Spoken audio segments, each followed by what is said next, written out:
After the Second World War, the world watched as war criminals were put on trial. Nuremberg became a landmark in human history the moment the world declared that following orders was not a defense. But there is a parallel story from the other side of that war that almost nobody learns in school. A program that carried out atrocities on a scale that is difficult to speak about. And the men who ran it were not tried. They were not imprisoned. Many of them went on to hold respected positions in post-war society because a deal was made.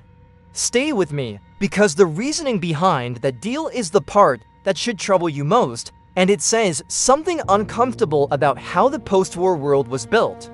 Let's begin with what Unit 731 actually was. It was a covert research program operated by the Imperial Japanese Army, based primarily in occupied Manchuria, in northeastern China.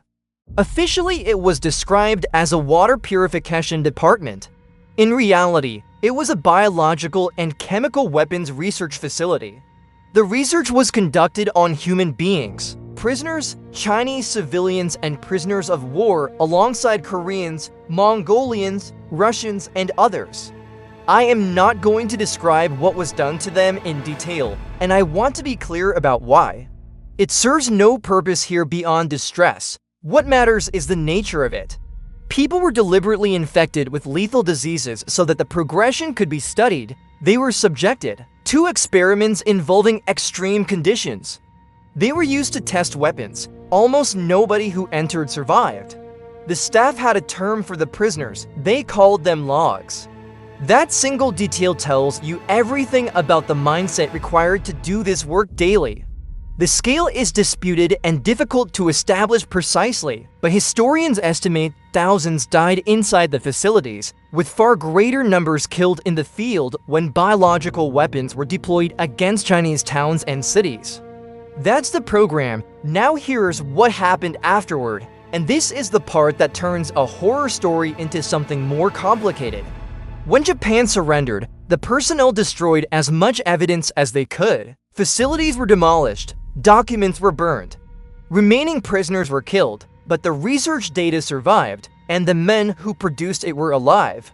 And American occupation authorities became aware of. Here's the situation they were in. The Cold War was beginning.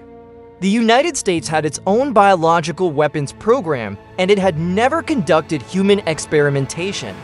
This Japanese data, however it had been obtained, represented information that no ethical research process could ever produce. There was also the fear that if the Americans didn't secure it, the Soviets would, so a decision was made. In exchange for full disclosure of their research, key figures from the program, including its director, were granted immunity from prosecution for war crimes. They handed over their data. They were not tried.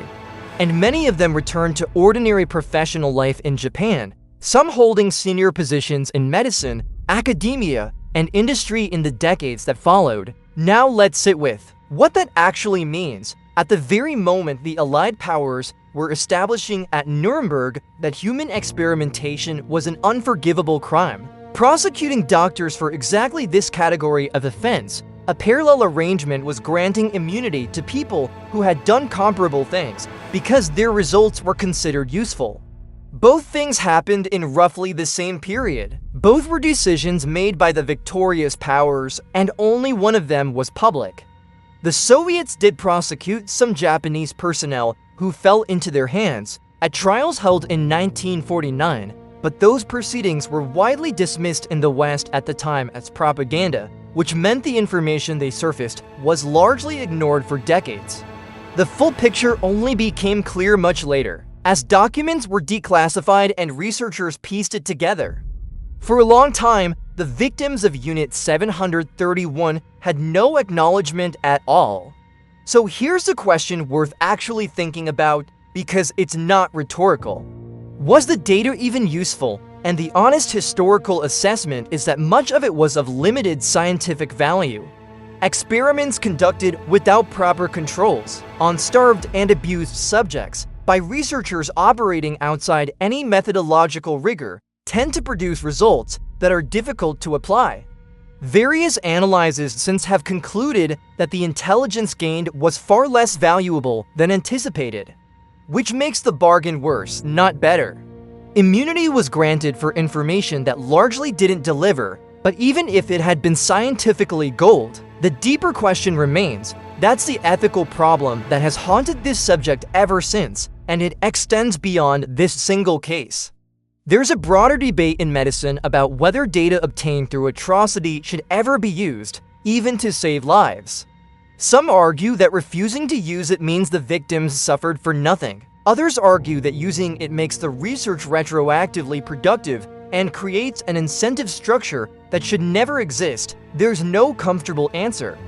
But the Unit 731 case adds a specific wrinkle because what was traded wasn't just data, it was accountability. And that's the part one keep returning to. The victims of this program were never going to receive justice through their own testimony because there were essentially no survivors.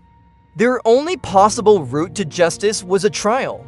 And that route was closed, deliberately, by people who calculated that strategic advantage in a coming conflict outweighed it. That calculation was made about them, without them. It was made by officials in another country, for reasons those victims would never know. So why does this matter now, decades later? Because it's a genuine test case for how nations handle inconvenient history. Recognition of Unit 731 has grown considerably over time through the work of Japanese historians and journalists, Chinese researchers, and declassified Western documents. Museums exist on the sites. Academic work continues. Archaeological investigation has uncovered structures connected to the program, but it remains far less widely known than the European atrocities of the same war. Ask most people about Nuremberg and they'll know roughly what it was. Ask about this and most won't have heard of it. That gap isn't accidental. It's the long-term consequence of a decision made in the late 1940s to keep something quiet because acknowledging it would have been awkward. Which is the real lesson of Truth Vault subjects like this one. History is not simply what happened. It's what got recorded, what got prosecuted, and what got quietly filed away. The men who ran Unit 731 lived out their lives. The people they killed have no names in most accounts. And the reason you may never have heard of it is not because it was small, it's because it was traded. If you think this deserves to be more widely known, subscribe to Truth Vault because we cover the history that didn't make the textbooks. And tell me in the comments, had you heard of this before today? I suspect the answer will say a lot.